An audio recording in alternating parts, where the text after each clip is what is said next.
Have you ever seen Satan? You might think that such a thing would only exist in movies, yet I've seen one in reality. The story starts 12 years ago when I was in middle school. My best friend, Amy, I used to call her the world's kindest girl every day. But at some point, I had to take that back. One day her eyes became strange. It's hard to explain, but whenever I looked into her eyes, I felt an enormously empty feeling. I tried to find out what that feeling was, and I finally realized. It was despair. I felt despair. I did not have a clue why I was falling into this feeling, although I was just looking at her. So since then, I tried to not look her in the eyes anymore. One day, she held my hands and asked me, "Do you have any wishes?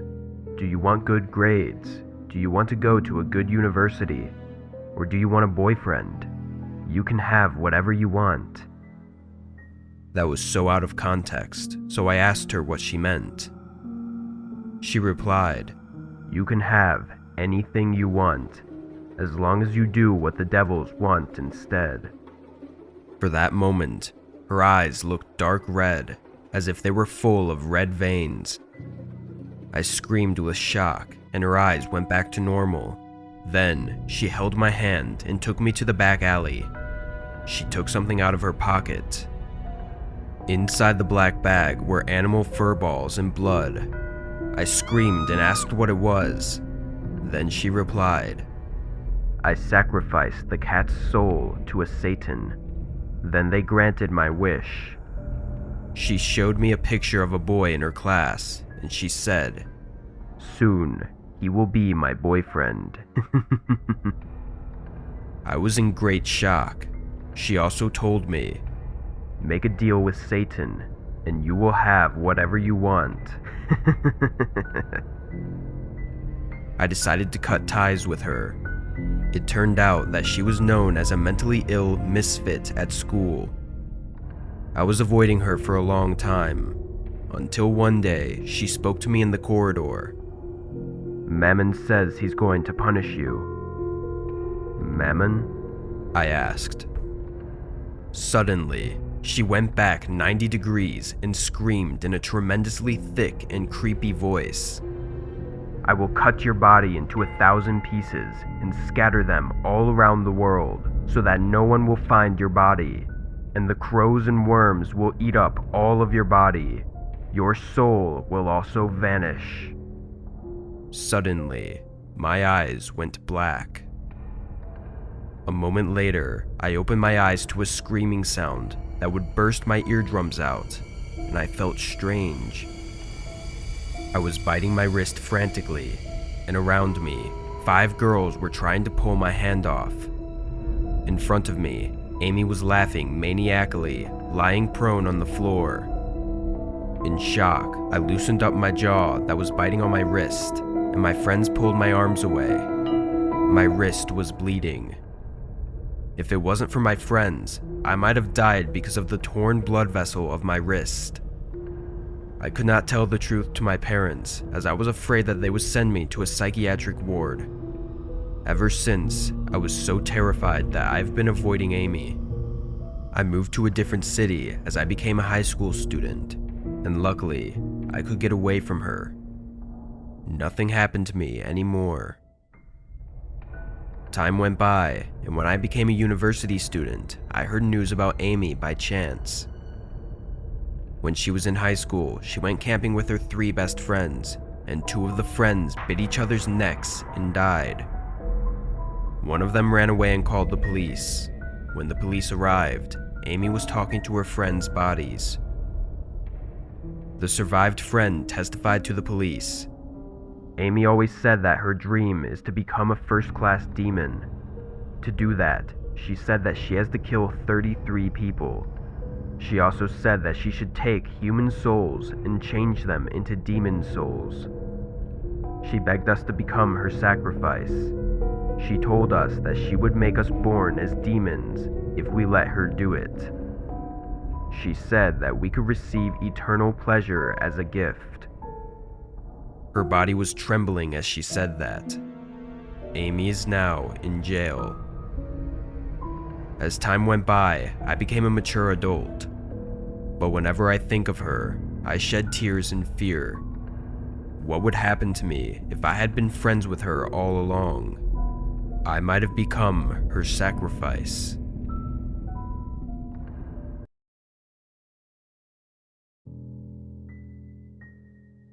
My name is Max. I'm 16 now, and I was around 9 when my father first told me this story. We live in Wisconsin, and during the summer it gets really hot, so we would often have bonfires and grill. My father sat me down, the fire blazing before us, giving my father's face an eerie glow. He told me that tonight was the perfect night for an old story, known well by the people from our home country. Years ago, there was a couple traveling by car at night.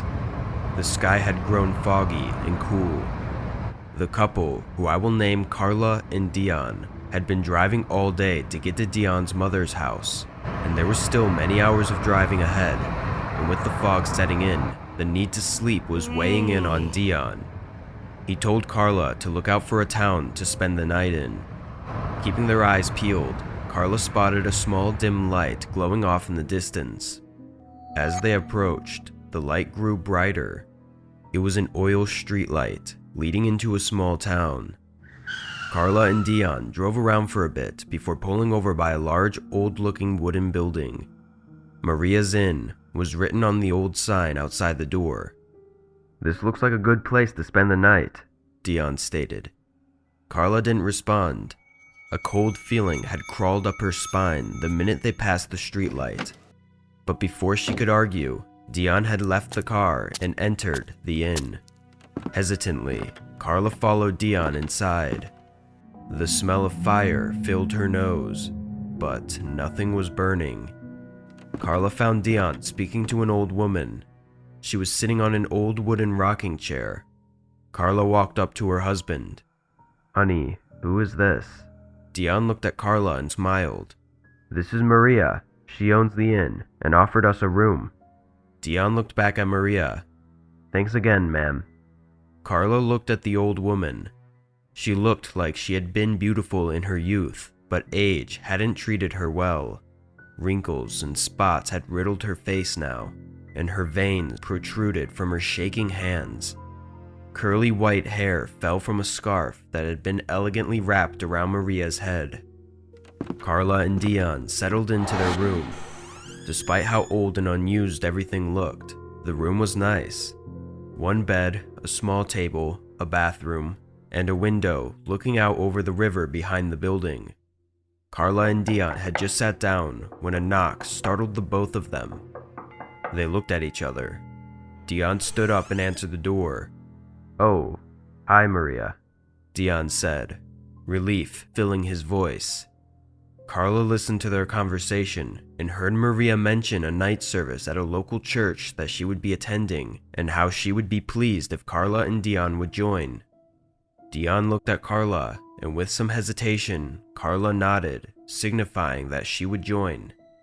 On the way to the church, Carla was never able to shake the eerie feeling that she had following her since the streetlight. When the church came into view, Carla was stunned. It was huge, a large steeple over the entrance, a massive bell beneath a stained glass cross, huge wooden doors leading into a dome-shaped room with a stage, and on the stage, a single, beautiful woman sang with an angelic voice.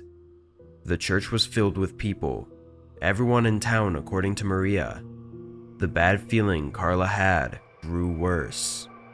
Maria, Dion, and Carla stood near the front of the stage where the woman's singing continued to grow louder, and Carla noticed that the woman was glowing, and with every lyric she grew brighter, almost blinding. Carla looked away. Noticing Dion, Carla took him by his hand. He was still looking up at the woman, mesmerized, and this made Carla angry.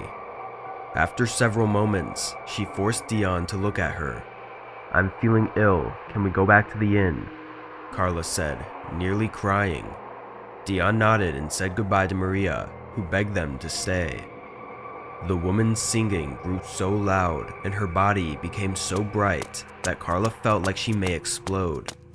When they got back to the inn, Carla laid down immediately, falling asleep. When she woke, she knew immediately that something was off. It was far too bright. Carla opened her eyes. Dion was asleep next to her. She looked around and felt her heart drop to her stomach. Unable to speak, she shook Dion awake. Dion looked at Carla, then at the scene that she was so shocked at. What they thought was the inn in which they slept was a pile of wood and rocks. They looked further out and found that there was no town, no river, no church. Only large piles of rubble where the buildings used to be. Their car was parked beside a large sign that was half buried in the ground. The wording was faded. Panicking, Carla and Dion ran to the edge of the town where the streetlight had been. Surprisingly, the streetlight stood tall, seemingly out of place in this ghost town. Suddenly, on the road beyond the streetlight, an older man on a cart being pulled by a donkey could be seen. Carla and Dion yelled to him. "What can I do for ya?" he asked. Carla explained the story hysterically, from the time they were driving, from when they woke up on the ground. The man listened, his face growing more and more grim. Carla looked him in the eyes. "Where is the town?" she asked breathlessly. The older man sighed. "I'm not sure how to answer that, dear. There used to be a town here, but it's been gone for almost 50 years. A bomb hit the church directly on the night of a service, killing everyone instantly. The only thing left was this very streetlight." Carla and Dion ran, leaving the man by the streetlight. Laughter could be heard from all around them as they got into their car. Carla and Dion headed straight for Dion's mother's house. Of course, she didn't believe them. No one did. They both went mad, knowing what they went through. They even tried to find the town a couple of times, but never did. Eventually, Carla and Dion went missing, and are still missing to this day. I'm not close with my father anymore, but I still tell his stories, and this has always been my favorite. Stay safe, and stay away from the lights.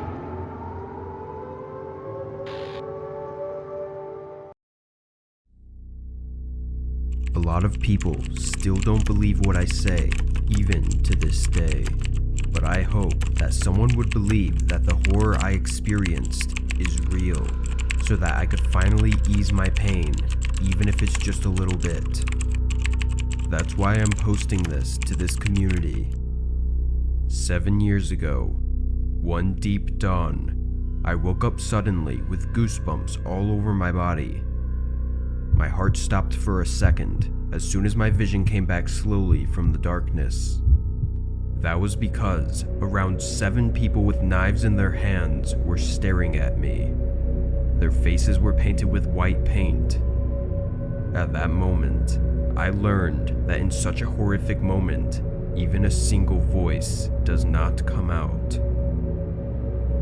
As if they were waiting to wake me up, they surrounded my face with knives. 7 knives around my face, leaving just about 1 centimeter away from my face. If I moved my head even just a little bit, my face would have been stabbed all over. Frozen in place, I moved my eyes around. They were laughing like psychos, staring at me. I screamed. One of them put their knife right under my chin so that I could not open my mouth to scream. I asked why they were doing this to me, crying. They did not say a single word. Instead, they breathed grotesquely as if they were animals that couldn't speak. After suffering from extreme horror without moving a single bit for hours, I eventually fainted. The next morning, when I opened my eyes, I vomited frantically with a terrible headache. Although the window was broken and open, The trace of them coming and going was nowhere to be found. I couldn't breathe properly, and my heartbeat was 3 times faster than usual and would not stop. I collapsed on my bed while my body was still shaking. I could not believe what had happened to me. Although I reported this incident to the police, the investigation was not easy, for there were no direct wounds left on my body and there was no evidence left behind. I stayed at my friend's house for a while, but I had terrible nightmares every night. However, this is not the end of the story. One day, I heard on the news that a woman in her 60s had died of a heart attack in her sleep.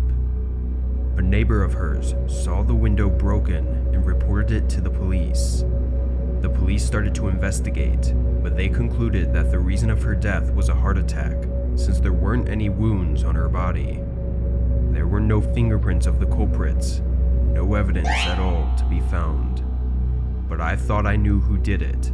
I was certain that it was them. So I said that to the police. However, when they asked me what the criminals looked like, I couldn't explain it to them properly because they were all covered in white paint. After that, I moved away and have not heard if they were caught. However, I still suffer from horrendous nightmares even to this day. Even tonight, I jumped out of the bed because I felt a blade on my face. However, that was just in my imagination. After being panicked again for a while, I could not go back to sleep.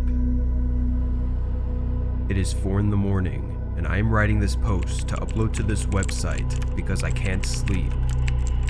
I have no idea why they did such a thing, or what their motives were. Even now, although 7 years have passed, this incident remains a mystery, and the terrible trauma left in me remains unsolved.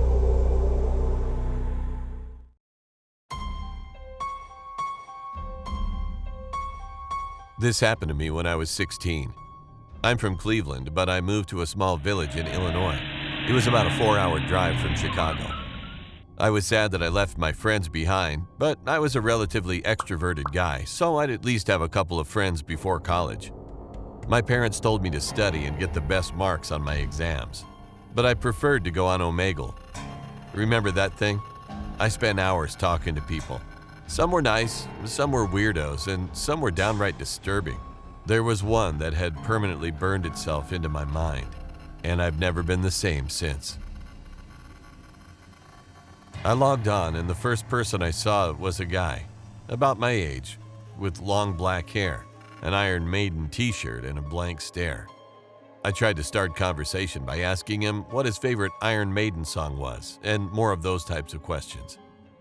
I eventually was going to click out of the chat room, but he just put his hands up as if he was telling me to stop, and with the deepest voice ever, he said, "Stop."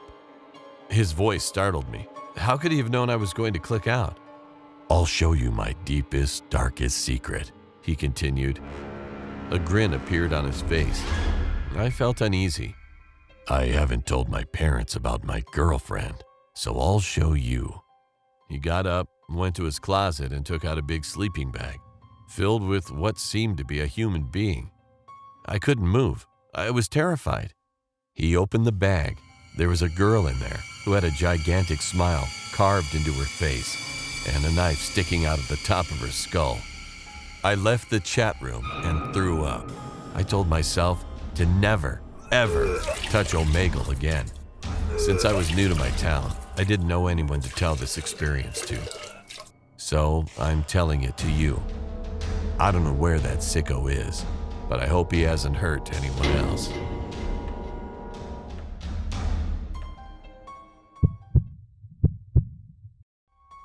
In 8th grade, some kids in my class started to use an app called Omegle. Even my friend Liam started using it. Liam normally wore a blue hoodie and black slacks and had shady brown hair. I never was that person who used the internet much. I studied a lot, and Liam was always telling me how he catfishes people online with Omegle. This really frustrated me, since he did it in a not-so-legal way, by making money off of it. I tried to visit him sometimes, but he never answered. So I would look through the window, and sometimes he would be dressed up as a short girl with a girl voice modulator. Liam is very much into computing and technology, therefore he probably made a voice modulator. A few days later, he started skipping school, and it confused me since he always came to school at 7:30 in the morning. He never responded to any text messages or calls.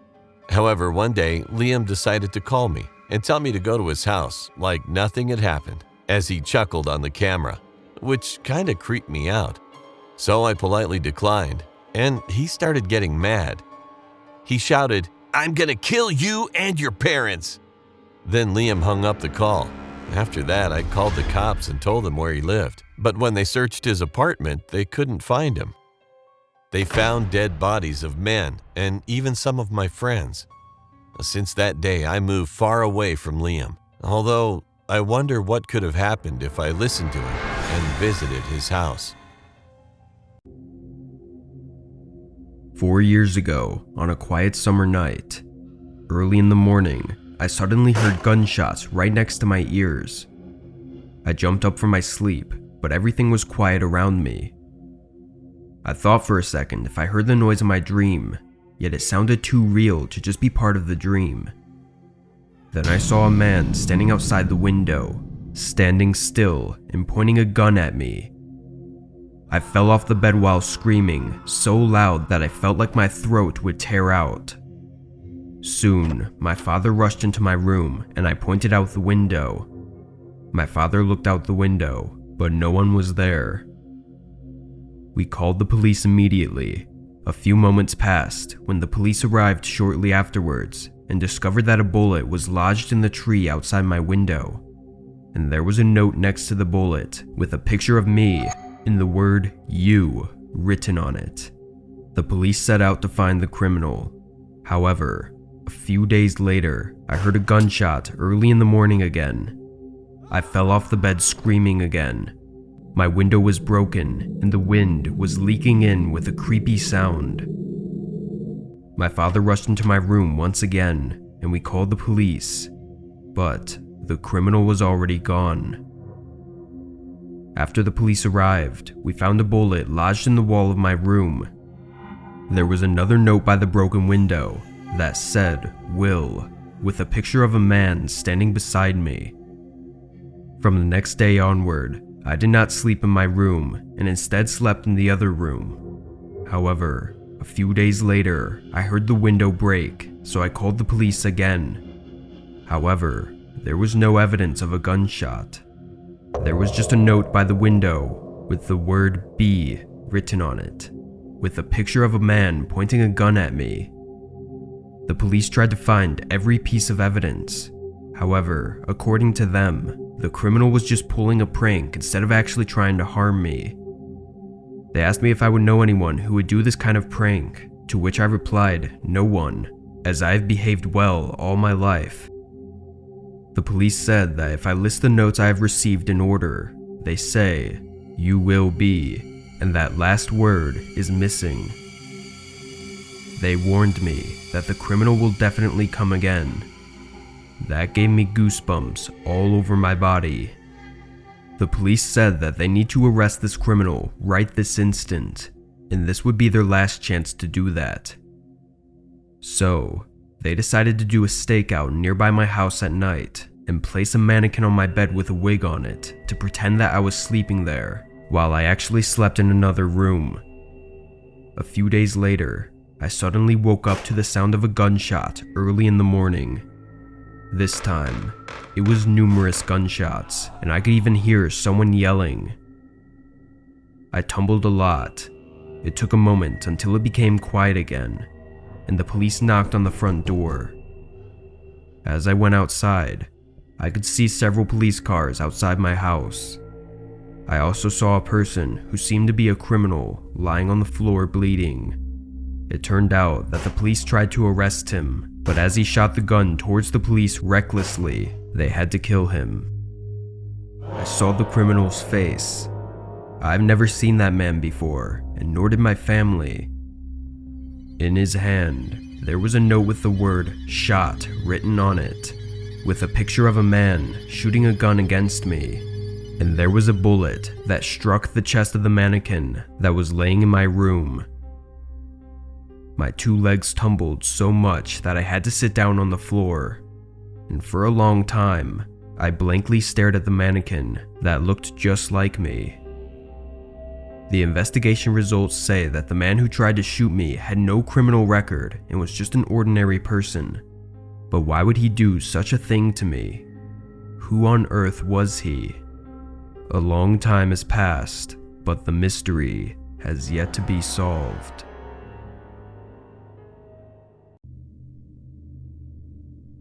This isn't really a story of mine, but I heard it since I was a child, and ever since then I was kind of scared about hospitals. There was an inspector who inspects every room of the hospital, just to see if any visitors are still there. It was 1 a.m., and the hospital was 5 stories high. The man was currently on the 3rd floor. The man walked past the mortuary room.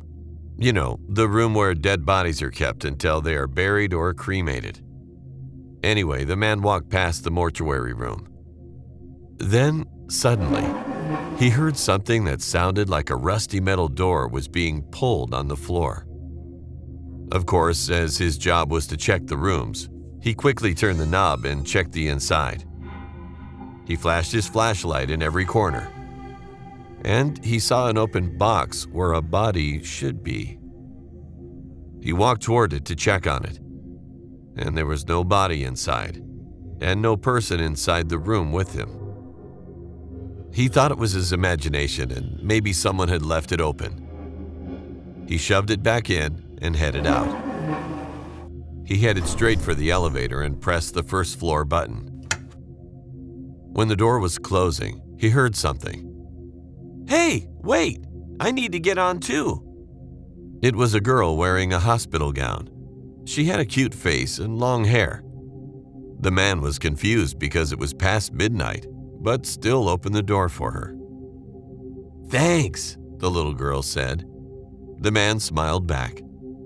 Then the girl pressed for the 2nd floor. The man asked why she was up this late. The girl said because she just wanted to grab her stuff from her friend's room since she forgot it earlier while visiting.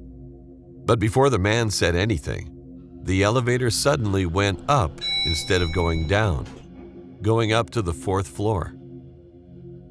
The man pressed for the 1st floor again, and thankfully it went down. But the door opened at the 3rd floor.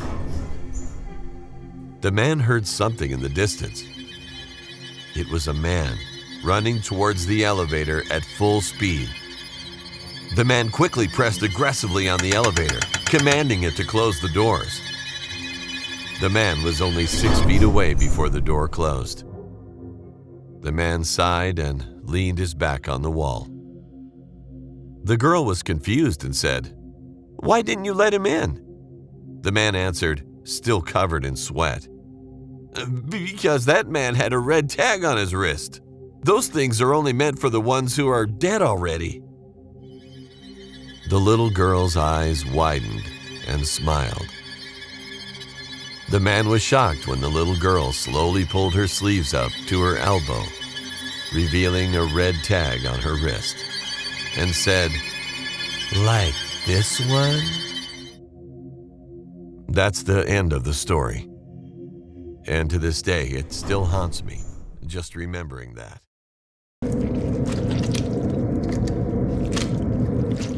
Have you ever been so overwhelmed by fear that you were frozen and you couldn't even move your fingertips? Without blinking, without moving your mouth, without talking, and without taking your feet off the floor. Have you ever had such an awful experience that all you could do is shiver, helplessly, frozen in place? I have. And that story is what I'm going to talk about from now on. When I was 11, one day I was playing in the woods with my friends until nightfall. I told them I had to go home quickly, and I left them in case my mom would scold me for being out too late. After leaving the woods, and I was on the way home, something seemed strange. Suddenly, there was no sound of insects or animals crying at all. In the silence, I got goosebumps and looked around slowly. However, then a faint sound came from the forest. At first I thought it was an animal cry, but the sound grew instantly. No, the sound didn't get louder. The sound was coming at me, and it was getting closer at a terrific speed. But no animal could have moved so quickly. When I thought about that, I instantly got goosebumps. At that moment, in the dark, I saw something approaching like an afterimage. And at the time, I faced a scene that I would never see again in my life. A creature with multiple limbs was crawling to me at a terrific speed. At first, I thought it was a person crawling, but it was an unbelievable speed, and it came before me in the blink of an eye. When I looked more closely, it looked like a spider. It was blue and about 3 feet tall, and it had several grape-like eyes. I froze on the spot. Fortunately, it didn't attack me immediately. It only hovered around. It was moving around in front of my nose, and the mouth seemed to be chewing something at a terrific speed. I heard the sound of chewing bones and a bizarre voice. I couldn't even breathe properly because I was so terrified. Some of you may ask why I didn't run away, but it was so fast that I couldn't dare to run.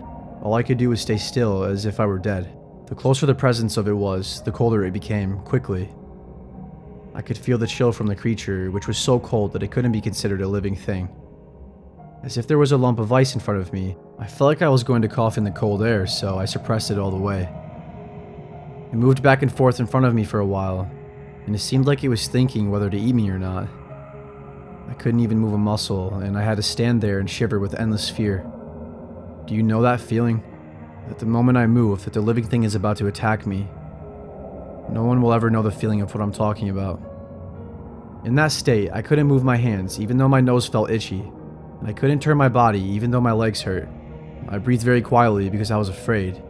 Even the sound of breathing would be heard by him, and I felt like I was gradually running out of oxygen. That is how I stood in an immovable position for an awfully long time, and it circled around me dozens of times, and it finally slowly started to move away from me little by little. I still didn't move when it was about 100 meters away, because it seemed like the moment I moved, it would run instantly and tear me apart and chew me up. After a long time, finally, the thing disappeared into the forest and I could move again. As soon as I took a step forward, I fell to the ground, feeling great pain and cramping in my leg muscles. I pretty much crawled on my hands and feet, and I eventually managed to get home. When my mom saw my blue lips and that my whole body was wet with sweat, she asked what was going on. I talked to her about it, but she didn't believe it. Then I saw the clock, and surprisingly, I realized that when I met that thing, that I stood still like a rock for an hour. That night, I suffered from awful body aches. My fever went up to 104 degrees, and the village doctor came and treated me. Fortunately, I survived, and I told the doctor about seeing it, but he said, "That is truly strange. There was one other kid who said he saw what you talked about before. But the child went missing a while later, and he's still missing." His facial expression hardened.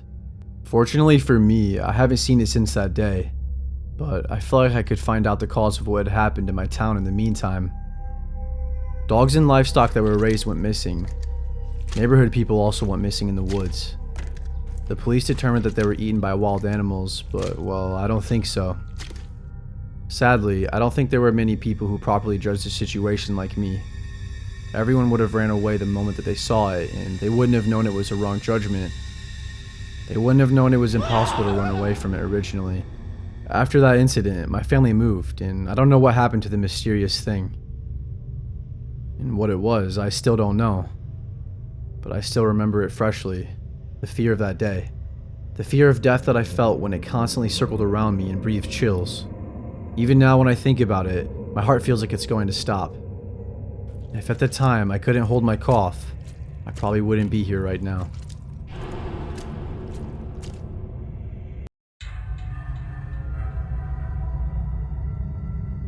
My name is Arthur, and I live in Edinburgh, Scotland. I'm 22 years old. One night I was returning from a party for my friend's birthday. It was a very quiet night, no sign of humans. I was driving and I saw a girl. She was standing beside the road. She had blonde hair, blue eyes, a red coat, a skirt, and a white dress wore inside the red coat. I was kind of crushing on her because she was so beautiful. The wind was really strong. That girl asked me, "Sir, if you don't mind, could I have a lift?" "Sure," I said. She sat in the back seat of the car. "So, ma'am, where do you live?" I said it with a bit of nervousness. She did not say a word, but gave me a small piece of paper. I kept it with me. The address was on the paper. Okay. What is your name? I asked. Mary Tallish is my name, sir. She said. Okay, so can I call you Mary? I said. Yes, was her reply. Well, you could call me Arthur. She nodded with a smile. Well, Mary, what are your hobbies? Oh, I used to play with my dolls when I was young, but I won't be able to play with them anymore. It sounded a bit weird, but girls in their teens sometimes like to play with their dolls. You could say that Mary was 19. I also like to dance, but I cannot dance anymore. This time I freaked out a bit, saying it with a little fear. But Mary, you can dance, right? I wish I could, was her answer. We were passing by an old graveyard, and Mary told me to stop by the gates of that graveyard. But Mary, it's not good for you to roam alone at night. Don't worry, Arthur. Here, take this jacket and drop it at my house. Her house was far away. She told me to go as soon as possible. I went to that address and I saw a huge bungalow. I knocked on the door and I saw an elderly woman who looked like she was in her late 40s, but was looking really old for her age. Ma'am, does Mary Tallish live here? I asked. She suddenly burst out crying. I asked if I could help her. She called me into her house. She also called her husband. The house was pretty huge and beautiful from the inside, too. I also saw photos of Mary. When I saw the woman's husband, he too was looking very old and weak. He looked like he had not eaten for many days. The man and woman told me about Mary Tallish. They said that she was their daughter, their only daughter they could have. They both loved her very much. One night when she was coming back home, a group of men abducted her and took her away. The old couple were worried about her, and after 2 days, the police had found the girl's body. Her eyes were cut, her chest looked like someone had carved out her heart, and her left hand was cut. Mary Tallish was dead. I couldn't believe what I was hearing from Mary's parents. Keeping control of myself, I gave them her jacket and went outside and was on my way home. Just as I got into my car, I saw Mary Tallish again. This time, she was not looking like a human, but rather a ghost or a zombie, and she gave me a creepy smile. A few days passed, and I found out by researching on the internet that whoever witnesses Mary Tallish should help her. If not, you will be killed the same way Mary was killed. Luckily, I was kind enough to help Mary, and I pray to God that Mary finds peace in heaven.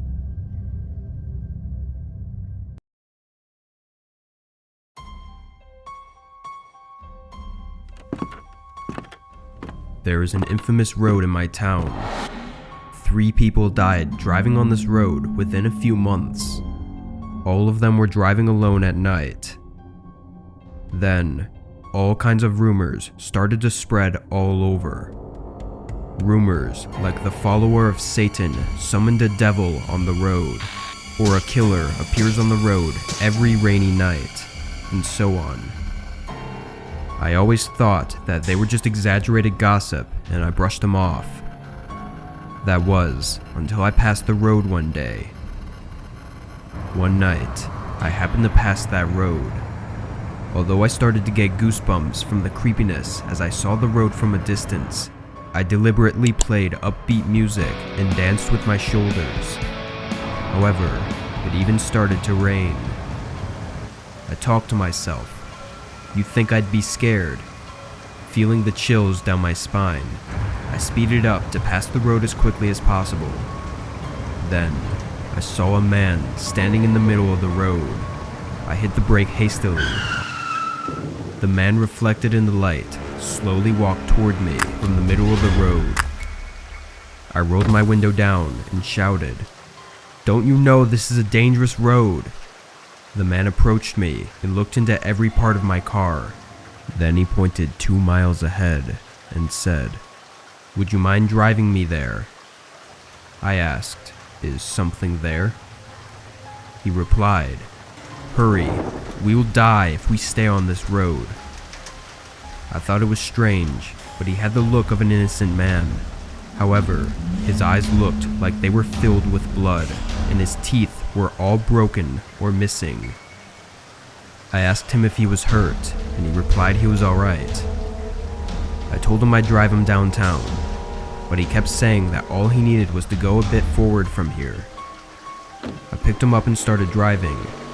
I kept asking him what had happened, but he looked at my face without saying anything. But all of a sudden, he grabbed my head and slammed it on the steering wheel frantically. I hit the brakes while being slammed, and the car spun to a stop with a loud sound of a screeching tire.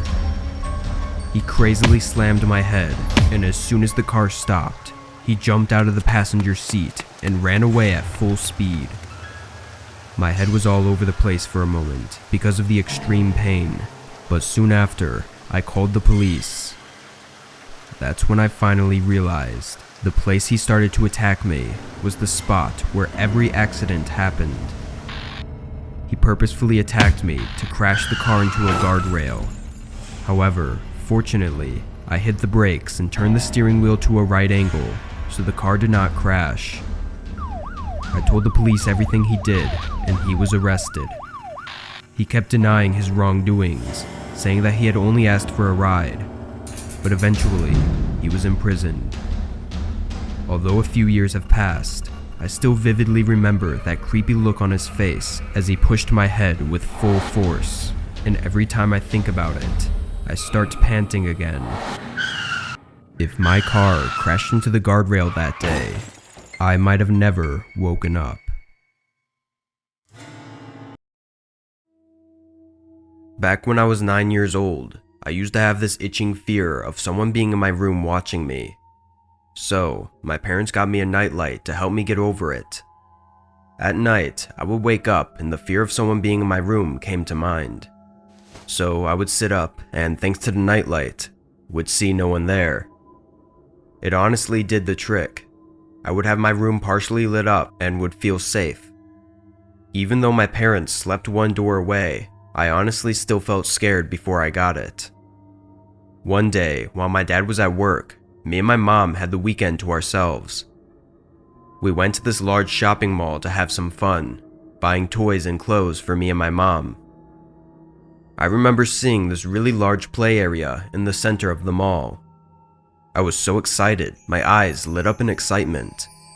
Before I could even say a thing, my mom said I could go there. She knew me well, she would often know what I wanted before I even asked it. I ran over to the play area while my mom sat on a bench close by and watched me like a hawk. I climbed up the slide and there was a network of tubes and windows that you could see through and climb through. Kids were everywhere, going up and down, climbing through the network of tubes. I saw at the end of one of the tubes leading to a little room. It was designed like the front of an airplane. I loved airplanes when I was young, so I immediately crawled through the tubes as fast as I could to get there. When I reached the little front of the airplane room, there were fake buttons you could press that would make beeping noises. There was also a little steering wheel in the front. I pressed the buttons and played with the steering wheel like any little kid would. I just happened to look out of the window to my left and saw a man looking right at me. I remember him wearing a black hoodie and blue jeans. He looked to be in his early 30s. He stared at me with this really yellow, toothy smile.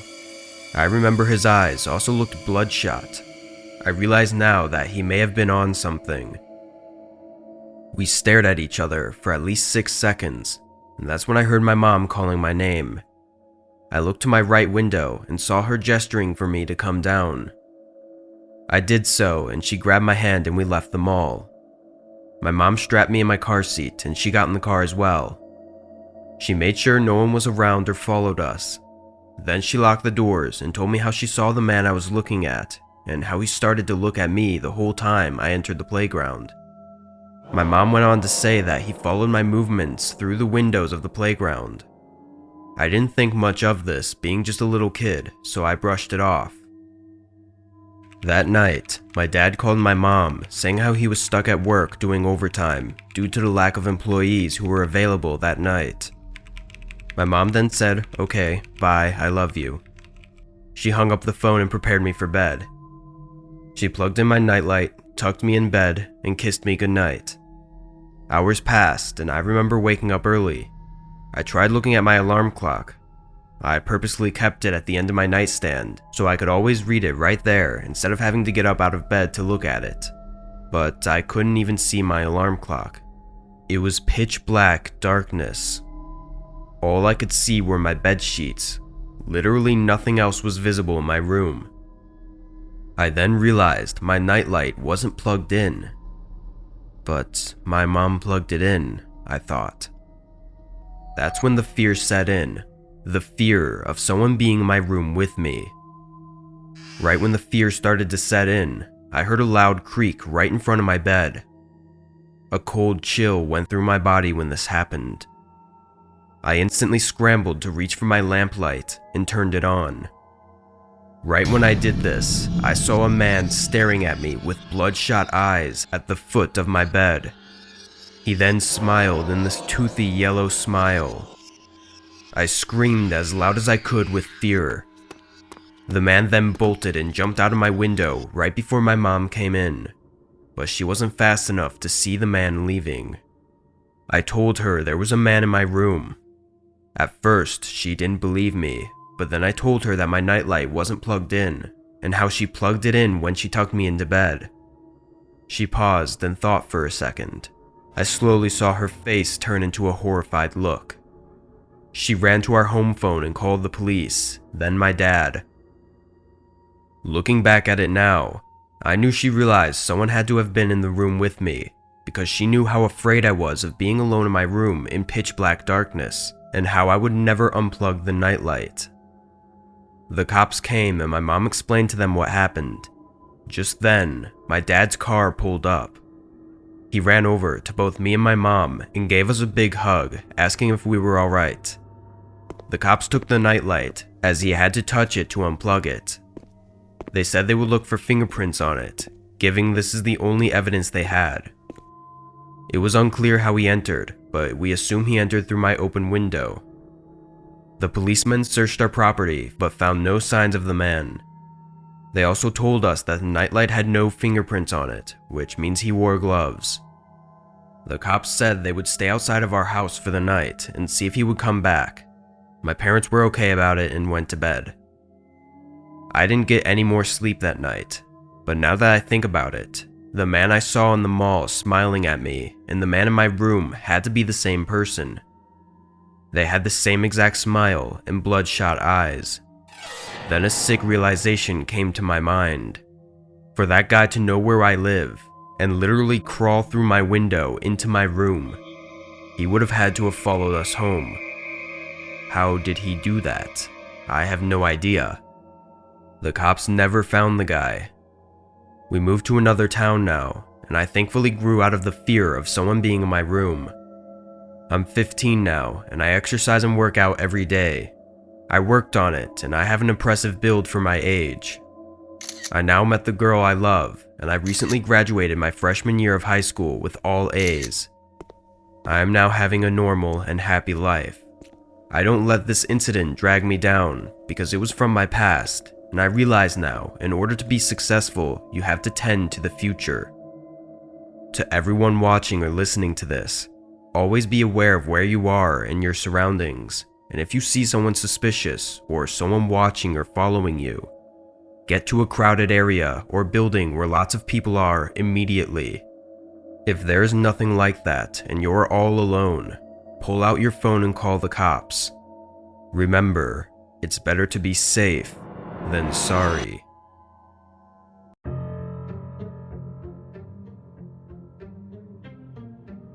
Whenever I see rabbits on TV or in movies, I recall the memory of that day. The day that I don't want to think of ever again. When I was in high school, I used to go to the small forest behind my village and work out whenever I was stressed by hectic studies. Even on that day, I went to the forest as I normally would do on other days. However, as soon as I arrived in the forest, I saw something before my eyes. A white object was moving around rapidly, and above the object, I saw large rabbit ears. When I looked closely, I noticed that it was the back of a huge man wearing a rabbit mask. I was surprised and felt it was creepy for some reason, so I hid and watched him. He was chasing someone, and a man in front of him was running away desperately. I was confused about what was happening, yet soon after, the rabbit man caught the man who was running away, knocked him over, and strangled him. My heart started beating rapidly. The man passed out shortly after, and the rabbit man took out a spray from his pocket and sprayed it on the man's body. Soon, his body was completely covered in orange. Then, the rabbit man shouted, "Bon appetit!" and he bent down, and shortly after, I heard a sound like flesh and cartilage being ripped off, and I heard a terrible scream. It seemed that the man beneath the rabbit was struggling, and the rabbit man was eating him. I felt my heart drop about a foot and immediately called the cops. Holding the phone with trembling hands, I explained the situation to the police, but I heard this over the phone. "What? So you're saying that a person with a rabbit mask is eating another person? That's not cannibalism, that's just playing around, you know?" But after a moment, the police realized how serious the case was through a frantic scream, and they came. After a while, the police arrived and arrested the rabbit man. The man who was lying down was panting with his flesh torn off to the point where the bones were showing.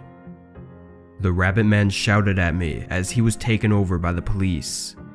"Next time, I'll eat you up." The police searched his house. It turned out that he was obsessed with eating all of his food with edible orange paint. Then he attempted to eat not only food, but also things like toys or dolls with orange paint, and it seemed that he had finally done that to a person. The man who was being eaten by him moved to the hospital urgently, yet eventually died. They said that the rabbit man was imprisoned, and when he could no longer wear a rabbit mask, he pulled his ears like a maniac and ripped them off. They have no idea why he believed he was a rabbit. However, they assume that he has gone through tremendous trauma from being abused by his parents when he was young, and he might have started believing he was a rabbit after killing the pet rabbit his parents bought. Since that day, I have been dreaming of nightmares. In my dream, my skin is orange, and he approaches me and eats up my flesh, and I wake up covered in sweat. Even now, my body trembles uncontrollably when I think about it. If I could please erase this memory.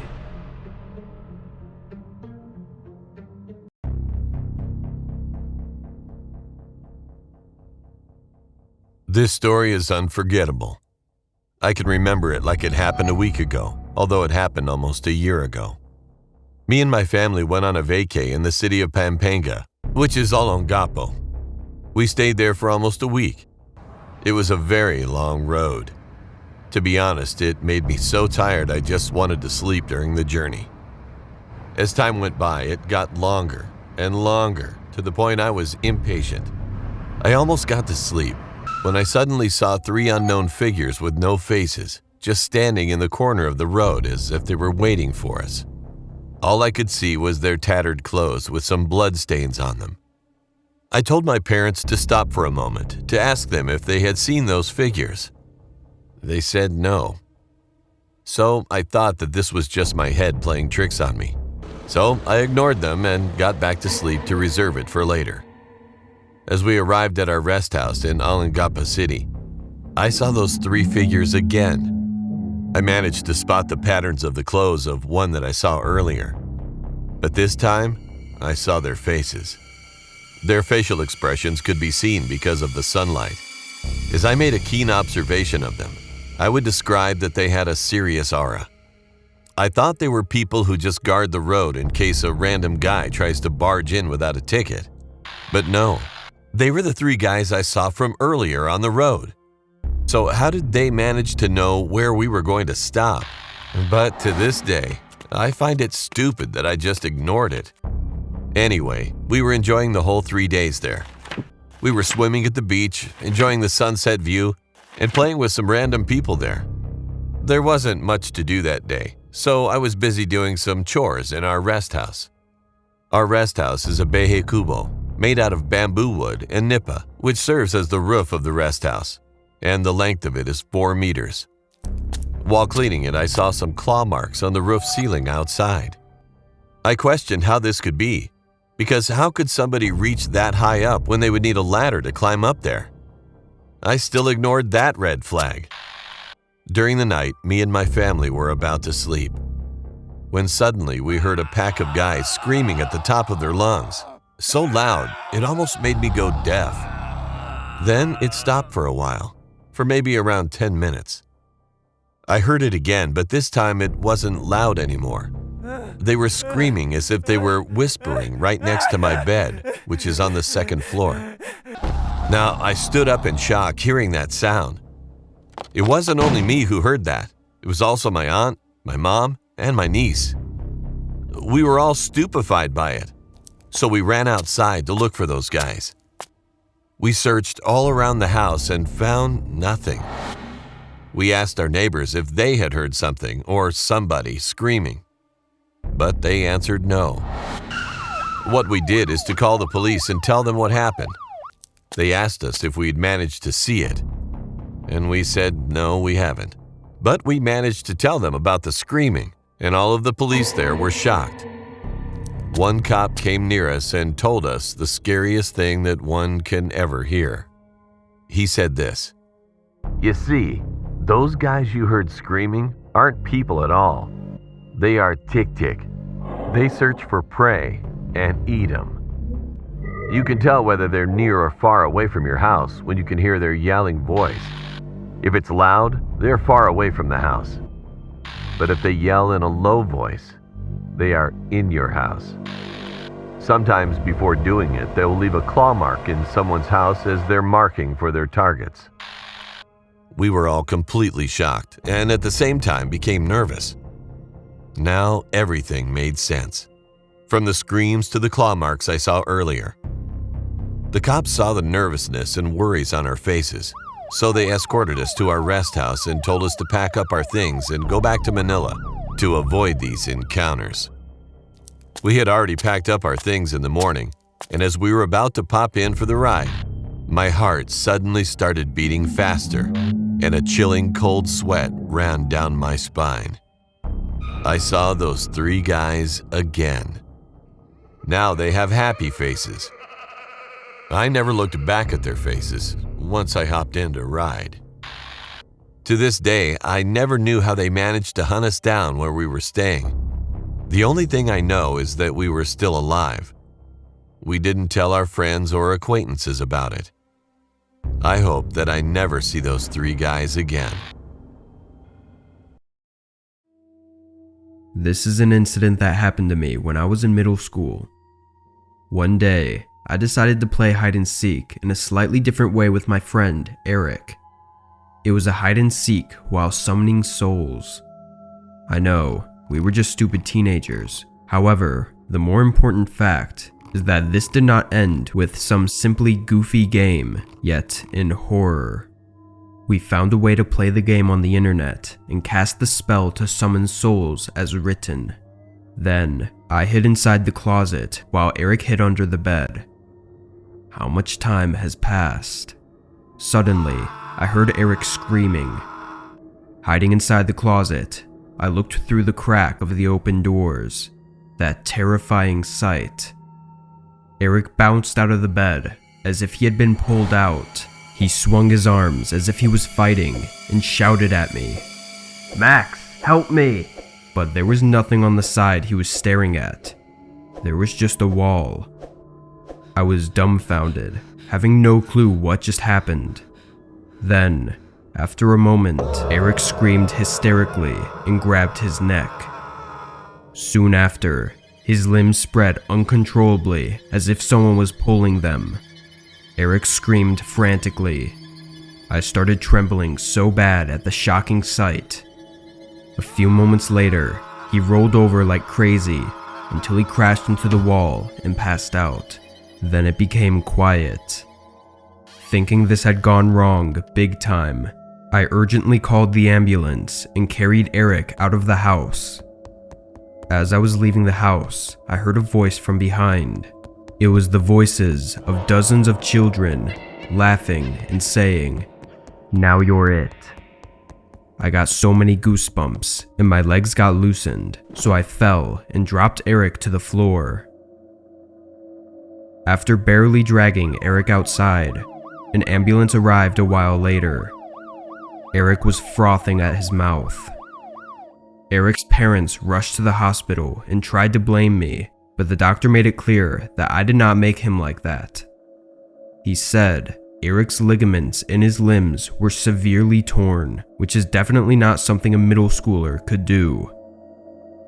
A few moments later, Eric woke up and said some invisible kids grabbed his arms and legs and pulled at them hysterically. However, no one believed his words, and I haven't seen Eric since that day. He moved out soon afterwards, and I still don't know how he was doing. The guilt for not being able to protect Eric at that time still remains inside me. If I had gone out of the closet and saved him, would he still be injured? However, I was too terrified. Even though I didn't know what they were, I knew they weren't something I could confront. Since that day, I haven't played hide and seek. However, even today, it feels like I am with someone even though I am home alone.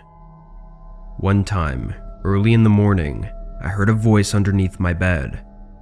"Look for me." I thought it was a hallucination and stayed up all night trembling so bad. Next time, I heard the voice coming from the closet. After that, I heard the voices of children under the sheets, the cupboard, the bathtub, and many more places. "Look for me." So, I started carrying a crucifix at all times. Of course, I have never responded to the voices. I ignored them completely because I instinctively knew that something horrifying would happen if I opened up where the voices came from. Luckily, I am doing well now. However, I do not think this is over yet, because even when I move to different places, they keep following me. So, I want to warn you, never cast a spell that summons souls, because although there is a spell to summon souls, there isn't one to send them back. My name is Leah, and this is a story of how my dad saw a psycho woman on the road at night. My dad was the type of dad who liked to go out a lot, but that doesn't mean that he didn't spend time with us after his shifts. He would hang out with friends a lot, which we didn't really mind because he would spend the full day with us on his days off. Also, our family was pretty big with our grandparents living with us, so we didn't feel lonely. Anyways, back to the story. One time, his friend, who lived pretty far away, was gone for almost a year visiting his parents. So of course, when he was back, my dad wanted to visit him. My dad asked my mom if he could see him, but she was a bit hesitant. But this wasn't unusual for my dad, so she let him go. My dad soon went out, and it was getting pretty late, around 12 p.m., and my dad wanted to go, but his friend kept nagging him to stay a bit longer. So my dad agreed once it was 1 a.m., my dad would finally go. At 1 a.m., he left, and while on the way, he had to cross a road that was almost empty with no sidewalks, stores, or houses. It was just a straight road with a bunch of land on the side. While him and some other cars were driving, he noticed a girl in a dress on the side of the road waving her hand like she wanted a taxi. My dad looked around, My dad's car looked nothing like a taxi. It was a gray Jeep. He slowed down a bit to get a better look. Then suddenly, the girl jumped in front of my dad's car. Her face became more clear.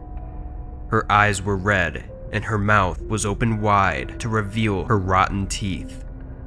She seemed like she hadn't showered in weeks, and her face was covered in blood, and in her hand was a sharp knife. While my dad was in shock, the girl jumped on my dad's car and started banging on the glass while screaming like a psycho. My dad quickly stepped on the pedal and drove off. Sometime later, I saw on the news that people were being harassed by a crazy psycho girl that ran away from a clinic. Apparently, she managed to kill 2 people. Sadly, they weren't fast enough to drive off. She broke their windshield and stabbed them multiple times.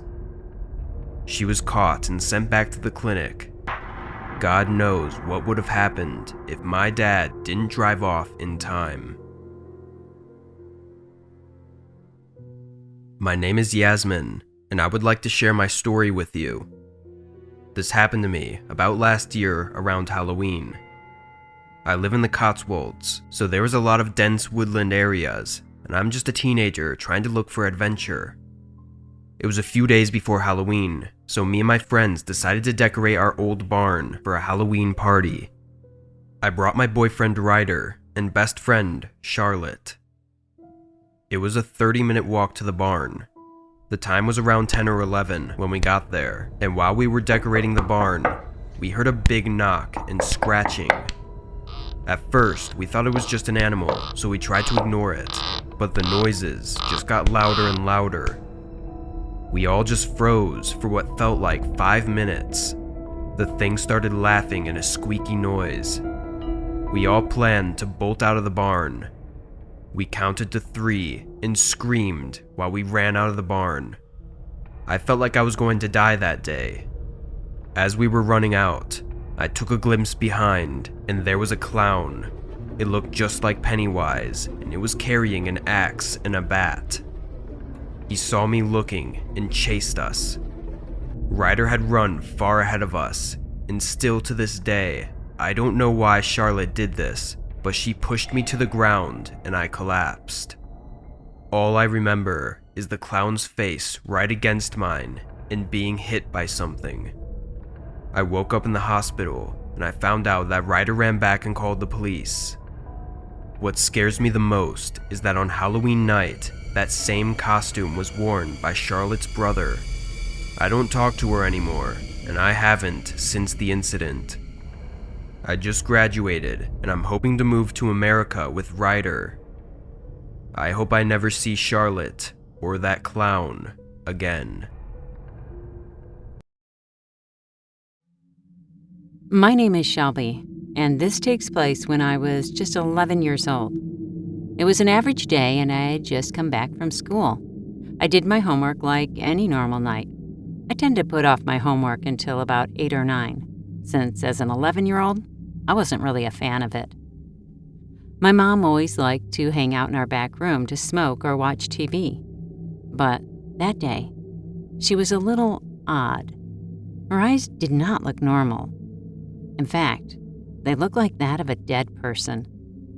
But as an 11-year-old in 5th grade, I just moved on and went to bed. I used to have an older sister, but I never knew her. Sadly, she died at birth due to a sickness that her and my mom got. Whenever I heard that story, I used to feel upset, since I was an only child and always lonely. My dad worked late nights driving the train, and my mom was sometimes addicted to things that I can't really share here. But let's not get sidetracked. I went to bed that night around 10 p.m. like I always do, but I woke up in a strange place. It looked like a forest with a cleared out path, the kind you go hiking on. But it was really foggy and I couldn't see what was going on. So I started to move closer to the trail. But as I started to walk, I heard a voice say, "Sissy?" I spun around so fast and I saw a very tall girl, like around 7 feet tall. She had pale skin and brown hair, but the hair was not normal. It looked greasy and stiff. But for some reason, I felt calm. I could see some things that my sister who passed away had, like the birthmark on her cheek. It suddenly dawned on me. I ran to her and hugged her, yelling, "Big sissy, I miss you so much." She replied, "I do too. I've been watching and waiting for you. Now that you're here, why don't we have a nice tea party?" she said, while giving me an oddly creepy smile. But I agreed, since me and my mom didn't have much fun together. As my older sister took me to this tea party, I noticed that her face was a little different. Her eyes were bloodshot red, and her lips were pale blue and cracked, like when you have very dry lips. And she smelled like something decaying, like a dead corpse. But this was my sister, so I shoved all that away, and we kept walking for a while until we got to a poorly looking table with just 2 teacups with some tea in it. She told me to sit down, so I sat down. I was actually scared to drink the tea, but I did drink it. And when I did, I was shocked. It tasted just like the one my dad makes. After a while, I said, "It's time for me to go now." I could tell this made her very mad. She stood up, slammed her hands on the table, and started growling like an animal. Her teeth were sharp and her eyes were like that of a cat, but black with red dots in them. And she started screaming at me, "You took my spot! I should have been born, not you! You should have died at the hospital! You should, not me!" At that point, I was scared to death. I was too scared to move, and I couldn't even see very well because my eyes were filled with tears. She started to grow taller and thinner. I could see her bones. And then she yelled, "I need to take care of her. Mom doesn't love you. She loves me. I need to watch her, not you. I need to make her that soup so she can die. Just come and I can be you finally." In my mind, I knew it was Thursday, and I always cook soup for my mom on Friday. Then she tried to grab me, so I started to run as fast as I could. I was born with asthma, and just running down my block is difficult. But I knew my life was on the line here, so I ran as fast as I could, and I just kept running. I could hear what was my older sister that turned into a monster chant, "I need her to die! I need to get my hands on her!" over and over again. At this point, I felt like I was going to pass out. I quickly turned to see if it was still following me. And what I saw was this creature crawling on the ground. Its skin was pale and it had black eyes with red dots in them. And it was just all bones, and I could see its disgusting teeth and tongue. I don't know how, but I just got so much energy that I ran and I ran and I ran. But then I tripped and fell on something. I saw that my legs were stuck on a rope. Then that thing came over and stood up and started to say, "I now have you where I want you," it said in a demonic voice. Then it pounced at me, and that's when I woke up. I looked at the clock. It was 5:15 a.m., the time I always get up to get ready to go to school. So I did just that, hoping it was just a bad dream. After school, when I got home, I cooked the soup I always make for my mom, just like that thing said in the dream. Suddenly, the phone rang. It was my dad, but he didn't say the usual, "Hi, how are you?" Instead, the only thing he kept saying was, "Where's your mother, Shelby? Where is your mother?" I walked to the back room and said, "She's passed out on the floor, Papa," like it was no big deal. I looked at my father on the phone and I could tell he was scared. He told me to try to wake her up, but she never woke up. That's when he said, "Pack your things, Shelby. Your aunt and uncle are coming." Now I was confused and scared, but I got my stuff together and waited. Suddenly, my aunt and uncle burst through the door and ran to my mom. They kept screaming, "Rhoda, wake up! Rhoda, wake up!" But she never woke up. They rushed me to the car and called the ambulance. I was confused, but when my mom was about to be taken away by the paramedics, she shot up and yelled, "I'm not going!" Everyone was so confused, but my mom put up a fight. They let her stay at home, but I was sent to go with my aunt and uncle. Later that night, my dad came to pick me up, and thankfully, my mom was asleep. We silently passed her and headed to bed.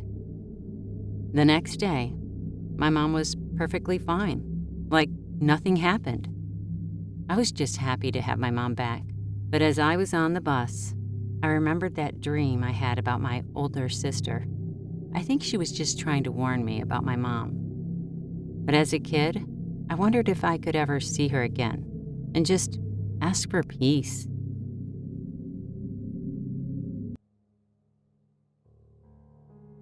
My name is Aditya. I am 40 years old, and this happened when I was 28 years old. I live in Assam, a state in India. One day I was driving home in my Toyota Black Yaris when all of a sudden, two bikes go racing past me. It was a Duke 390 model bike, and it appeared to be the bikers chasing each other or having a friendly race. I just shrugged it off and continued driving. After about 5 minutes, a cop car goes flying past me. They were going in the direction of the bikers, and they pull over my car. One of the cops gets down and asks me to get down. I get down and he asked me if I saw two bikes going past me. I hesitated for a moment, then I said yes, and I gave the model and the plate number of the bike, to which they said they would let me know. The next day I was at work on my computer at my office, when all of a sudden I received an anonymous email on my computer. I opened it and something like this was written in bold letters. "You have interfered in our business. Now pay for it." And there was something posted below which I won't forget till I die. There were pictures of my house. And the worst part was there were pictures of my house inside. My bedroom, my kitchen, and my hall, everything. I quickly called the cops and they showed up 10 minutes later. They checked my computer, and after some time they said that whoever had sent this email had used random browsing centers, and there wasn't much they could do. But one cop said they would put a cop to watch my house. A cop stood for 5 days at my house. The 6th day is the most horrible day of my life. I was sleeping in my bedroom, when all of a sudden I hear a bone-chilling scream from the cop. I go out, and what I saw turned my blood into ice. Two men who were wearing black pants and black jackets were stabbing the cop to death. One of the men turned to me, and I could see his face clearly. He had a creepy psycho smile and pulled out a knife and started to run at me while the other man said, "Don't ever involve yourself in our business, dude, or you will face the same as the cop." I looked around to see if there was something to protect me, and there was an old cricket bat. I picked it up and hit the guy on the head, to which he fell down, and there was a pool of blood. The other guy then shot his gun, and I ran at him and hit him in the head, to which he fell down and was unconscious. I quickly went in and called 100, which is the Indian police number. The cop showed up 5 minutes later, and the two men were taken to the hospital, and they survived. The cop who was stabbed, unfortunately, died. I testified in court as a key witness, and they were both sentenced to death. Turns out that they were both prisoners and escaped from prison after killing the prison guard and dog, and stole two bikes. The bikes were the same ones which went past me at great speed. The police chased them but lost control of them. To this day, I still keep flowers for the cop on his grave, for dying to protect me.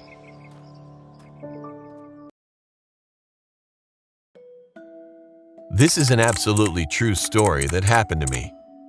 I am 51 years old now and living in Texas. I grew up in Northern Virginia, and this is a story that happened to me when I was 16 years old. I was 16 years old and it was in the middle of summer. my friends and I would meet at one of our friends, Judy's apartment each evening. One evening, Judy invited a new friend she knew from childhood. I don't remember her name, but she practiced black magic and believed she was a witch. She was only 16 as well, but she carried herself much older. This particular evening, she brought a Ouija board and lit candles. This was the first time I had seen a Ouija board, so I was intrigued and participated. As she asked questions, the slide moved to yes or no, and then later to spelling out answers. She had determined that a young female spirit lived in the board and that she was beautiful and had been a cheerleader for our high school many years ago. She was angry at her boyfriend because he had killed them both in a drunk driving accident. She wasn't angry that he got her killed. She was angry that her face had been mangled. Our new friend, the witch, kept trying to get her to trust us, that we wouldn't judge her appearance. And finally, the spirit agreed to show herself. She spelled out on the board to go to the bathroom mirror and bring candles, and she would appear. All 5 of us piled into the small apartment bathroom, turned off the light, closed the door, and lit candles. The witch chanted some words, and after a while, we all saw the girl in the mirror. It was horrific, and I did not expect it to work, let alone expect such horror. We all fought to get out of the bathroom at the same time, breaking the hinges. After a while, we settled down to talk about what we saw a short while ago. The witch was still communicating with the spirit in the board and told us that we needed to go to the old stone church on the outskirts of town. We were all leery, but agreed. We drove in my car out to the old stone church and arrived at the bottom of the hill leading up to it around midnight. The witch said that the girl was buried at the cemetery next to the church at the top. I drove us up the winding road to the top and parked.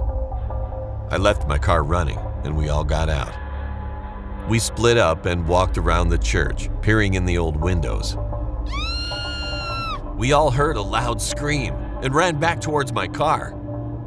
I was running through the cemetery trying to be careful not to bang my knees on any tombstones.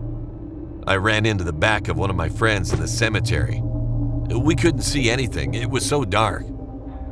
I jumped into the back seat of my car and one of my friends was already in the driver's seat. I said, "Go, go, go!" I turned on the inside light because I felt gobs of spider webs between my fingers. When I turned on the light inside my car, I noticed it was not cobwebs. It was gobs of white hair. I screamed, "Which one of you did I run into the back of in the cemetery?" All of my friends said it wasn't them. Who did I run into the girl in the Ouija board? Was the white hair from her? We made it down the windy road to the main road, and a man at the bottom was standing there with a shotgun. We stopped my car and he banged the shotgun barrel on the driver's side window, shouting to get out of here and don't come back. I noticed 2 small twin girls in white nightgowns standing on the L-shaped porch of the home, with yellow porch lights illuminating them. It freaked me out. I said, "Go, go, go!" We spun out on the main country road and sped away. We got pulled over by a county sheriff deputy for speeding. He approached the car and asked us why we were speeding, and we all told him there was a man with a shotgun who threatened us back at the home at the bottom of the road to the old stone church. The county deputy shrugged his shoulders and told us there were not any homes within 20 miles of here, and to go home for the night. The next day, we all decided to go back out to the old stone church during the day to confirm that there was a home there. When we arrived, we saw the old stone church at the top of the hill, but there was no home at the bottom of the road.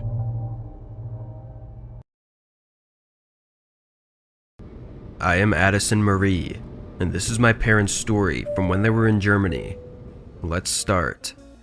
It was 2006, and my parents were in a town right outside of Frankfurt, Germany, and they were at a pool hall. A couple walked up to them, and the guy named Richard, or Rich, says, "You see, my lovely wife here can't speak English, and you guys look American. Would you care to join us at our house tonight and help my wife learn?" My parents both wanted to help them. My dad said, "Oh, of course we can help." The couple quickly smiled and glanced at each other. My parents were a little creeped out by them. Mom and Dad hopped in the backseat of their car, and the couple drove to their one-story house, and they all hopped out of the car and into the house. Inside, Rich turned on the radio, and an eerie song started playing over and over again. Rich brought out wine, cheese, and crackers. My mom went straight to the cheese and crackers with one sip of wine. My dad, on the other hand, said he wasn't hungry, but Rich insisted my dad try the cheese and crackers because Rich apparently made the cheese himself. So eventually, my dad ate one cracker with cheese on it, and then a few minutes later, my mom passed out on the couch. Rich went over to my mom and took her jacket off and offered to take my dad's jacket, and my dad said, "Yeah, sure." After Rich went into their bedroom to put the jackets in the closet, the girl, who was named Gretel, smiled and looked at my parents, then got up to use the bathroom. When Gretel went to the bathroom, my dad carried my mom outside the house and behind a tree and waited for a taxi to take them to the hotel next to the airport. My dad placed my mom in bed, got in next to her, and he fell asleep with my mom still passed out. In the morning, my mom woke up and they still had one more day until they went home, so they made breakfast of bacon and eggs. Then they went in town to shop. Next they went to lunch at a restaurant, and so on. The next morning they woke up at 5 a.m., got ready and left to board their plane. My dad almost couldn't get on because he was puking so much. It was like in Harry Potter, when Ron accidentally made himself puke slugs. They almost didn't let my dad get on the plane, and my dad never throws up. When they got off, 4 days later, they turned on the radio and heard that a couple in Germany had been asking people to teach the girl English lessons, then put sleep meds in the cheese and in the wine, and soon later, stabbing them. Then my dad remembered what happened a few days ago in Germany. Until this day, my parents still wonder what would have happened if he didn't leave the jackets, grabbed my mom, and ran.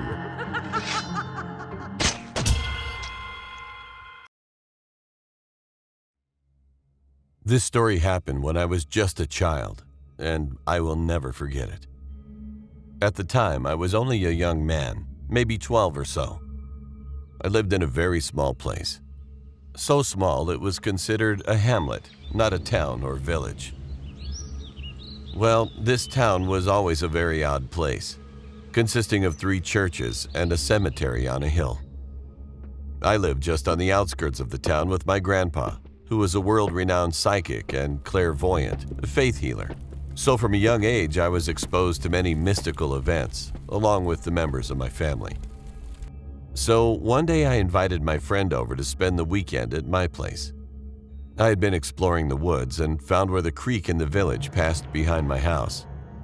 It was a new spot for us to check out and spend time at.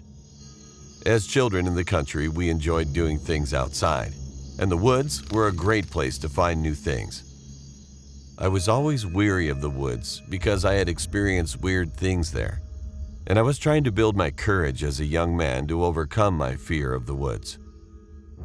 Well, my friend came over on a Friday, and I told him about the new spot I found that I wanted us to check out. So we decided to go the next day, as it was Saturday, and I had to do some chores after school on Friday, so that tied me up till the next day. So me and my friend woke up and got ready to go out to this new spot. We went through the woods and we had to cross a swamp by traversing a metal cow fence and walking by putting our feet in the holes of the fence and climbing sideways to the other side. When we got to the other side, we passed through a clearing, through a path and down a hill to the creek. We started looking around and checking the place out. It was a nice day. The sun was shining, and it was blue skies. All of a sudden, I noticed an old plaid sleeping bag, which was not there when I had been there before. My friend asked me what it was, and I said I didn't know, and that it wasn't there the last time I was here. Then, all of a sudden, we both felt a weird sensation and looked at each other. I took a stick and slowly went over to the sleeping bag to open it up and looked inside. Well, nothing could have prepared me for what we found. As I slowly lifted the sleeping bag open, me and my friend both screamed out loud. What lay before us was a deep red pile of bloody guts. There was no mistaking it. What we saw was internal innards of something or someone. You could see the intestines and blobs of internal organs and thick blood. Me and my friend both started to feel sick and had a terrible feeling that something was there. We both started running as fast as we could, and I took a look back, and all I saw was a dark being, and the branches and limbs of the trees moving behind me as whatever it was that was chasing us caused the trees to flutter as it ran through. We ran so fast that we went right through the swamp, which was waist deep and muddy and gross and filled with God only knows what. We got home and were just silent and did not talk about it for a while. I never told my grandpa because I thought he wouldn't believe me. Me and my friend never went into those woods again together. I did later as I was older. I had a few more weird experiences, but that one was the most gruesome and unpleasant event I experienced in those woods. I look back to that day and I wonder just what was chasing us. And what was that pile of bloody guts from? I still am unsure. And I don't think I'll ever know.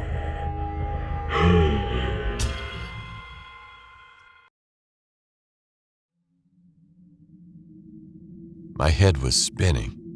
My hands were shaking so much I nearly dropped my phone as I handed it to the officer. He read my texts. The officer was probably in his late 50s, tall and was still strong for his age. His deep voice demanded respect. The officer excused himself and went to his unmarked car to make a call. I couldn't help but notice a limp as he walked. He looked nervous as a small crowd of tenants had gathered, drawn in by the red and blue lights. Dylan lived in an apartment complex inhabited mostly by college students and young professionals. They are townhome style, so each unit has 2 floors and a backyard. There were about 30 townhomes in total. Dylan's complex was at the end of the neighborhood, backing up to a large clearing in dense woods. Most of the tenants had already left for holiday travels. A short while later, the officer got out of his car and walked over to me. I was sitting on the curb when he spoke. I just spoke with the chief. We believe that you may be at risk. We do not want you to panic, but we need you to be safe. I'm going to hold onto your phone for now. Any texts you receive are considered part of this investigation. You are not from Colorado, correct? No, sir. I need you to get in the car with me. You're not under arrest, but we need to get some statements from you down at the station. My heart began to race as I replayed the memory of hitting the ranger. I need to tell you something. We'll have plenty of time for that. He opened the back door of his cruiser. As we started our drive, my anxiety grew. After about 20 minutes, I couldn't help but speak. I'm sorry, but last night I went out to look for Dylan. He cut me off. Just stop talking. I was trying to keep this operation smooth, and you just decided to mess everything up. I noticed we were driving further away from the city. Your friend told you too much. What? I told you to be quiet. But you were too curious. Decided to do some of your own investigating, didn't you? Jimmy, the ranger, told me what he could before he died. I could barely make out what he was telling me. My stomach started to turn. I looked at the door handles but knew they wouldn't open. You must have got him good. Was only conscious for a few minutes. Good riddance, though. He was getting too soft. The rest of us were worried he might start talking. Said he didn't want to do this much longer. I couldn't believe what I was hearing. You killed Dylan, didn't you? You sent those texts, wrote those notes, set up the scarecrows. Well, I didn't kill your friend. I just help facilitate the deeds that must be done. We supply a food source to keep civilians safe. What are you talking about? Well, she has to eat something. You don't want her coming down from the mountain, do you? Can't get rid of her either. Sacrifices must be made to ensure that the majority survive. You might call me a murderer, but I don't see it that way. I froze as he continued. She's been eating more than usual. That's why we have a nice pile of meat down in that cellar. Homeless people mostly. But I can't help it if she wants to pick off some lone campers. You're insane. What are you feeding people to? He laughed again. I can't have you running around telling the media. Could you imagine the chaos this would bring? All the victims' families wanting justice? Exposure and rock climbing accidents make much more sense. We had been driving for a while. I could tell we were getting close to the trail. A camper, walking a brown dog alongside the road, waved to us as we passed. I wished there was some way I could tell him I was in danger. We continued the drive in silence.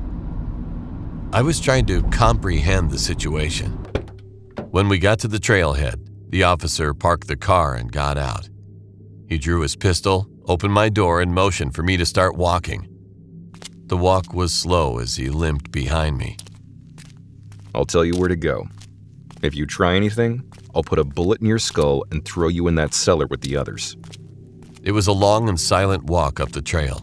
The cold air stung my face as we trekked along. Even in my panicked state, I knew we were in the same area as the cellar. What are you taking me to? Her. What's her? Not sure. If you're going to kill me, at least tell me what we're going to. I can't tell you because I don't know what she is. Clawed her way here from hell is my guess. My heart was pounding and my legs grew weaker. I didn't ask any more questions. The sun was starting to set. The only sounds were the crunching of leaves and snaps of twigs beneath our feet.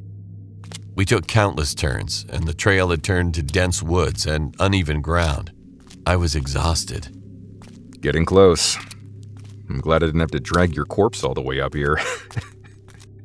I had already lost track of time. What seemed like hours of hiking finally ended. We finally stopped.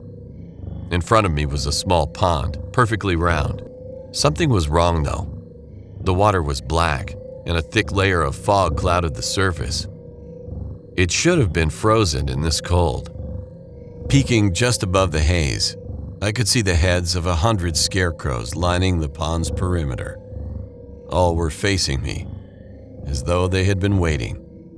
The officer began to speak again as he started building a fire. The routine started to wear on us. It was always the same. Get the bodies, throw them in the cellar, write a bogus police report, contact the families.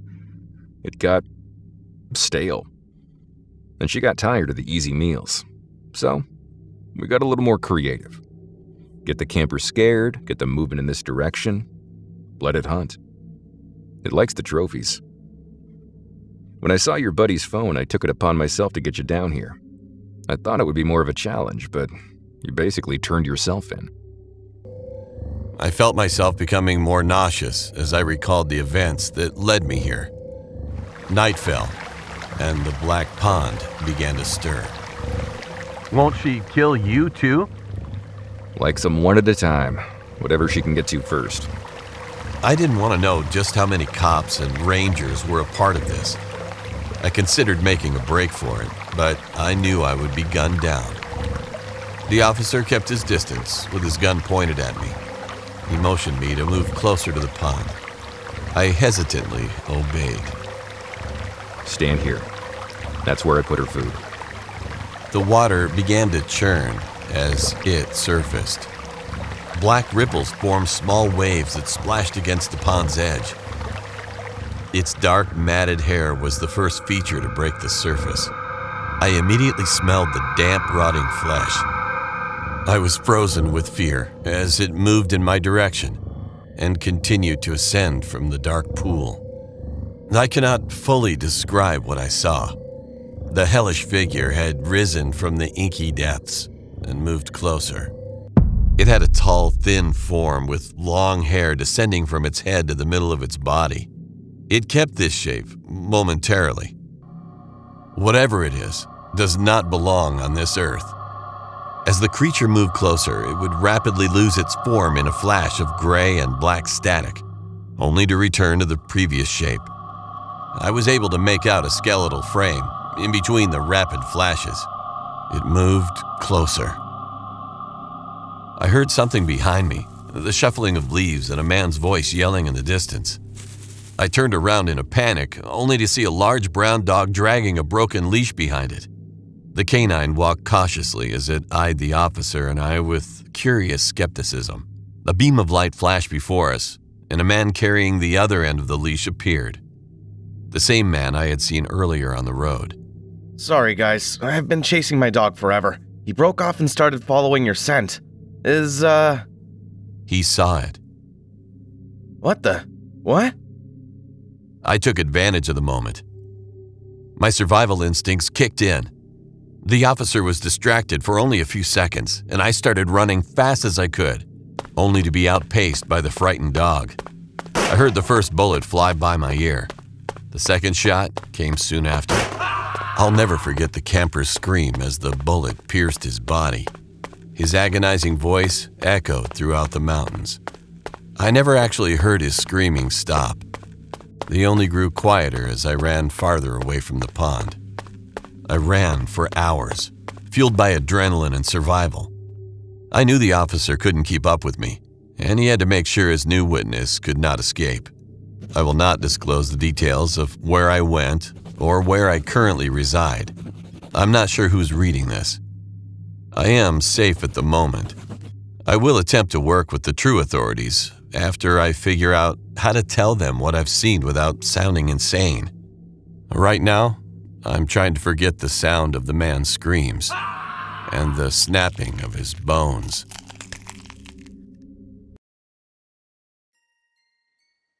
This story happened 8 years ago. I was 13 years old. At the time, me, my mom, and my dad lived in this small town with a low population. The town barely had any jobs, so my mom was a housewife while my dad worked as a cook at a diner. Growing up, I was a shy kid with no friends. I always got bullied in school for how much of a loser I was, and I loved to write and read. But that's enough about my personal life. So one weekend day I was at home. My dad went to work while my mom was, of course, at home cooking and cleaning. I was in my room watching TV. The day was going by kind of fast. A couple of hours later, my dad got home and my mom called me down for dinner. When we finished with dinner, it was time for me to go to bed. So I did my daily routine, brush my teeth and throw on my pajamas. After that, I went to sleep. I say about 4 o'clock in the morning, I woke up out of nowhere, probably from a bad dream or something. For some reason, I decided to look out the window. When I looked out the window, I saw this man. He looked like he was in his 20s. He was wearing a long coat with black pants and long boots, and he had on gothic makeup. He looked like a goth. His clothes were all dirty, and he also had long black hair and was clean shaven. So when I saw this man, I was so confused as to why this man that I didn't know was standing in front of our house, staring at our house. I found that really weird. After he stared at our house for 5 seconds, he walked towards my mother's car and tugged on the front passenger door, but it was locked.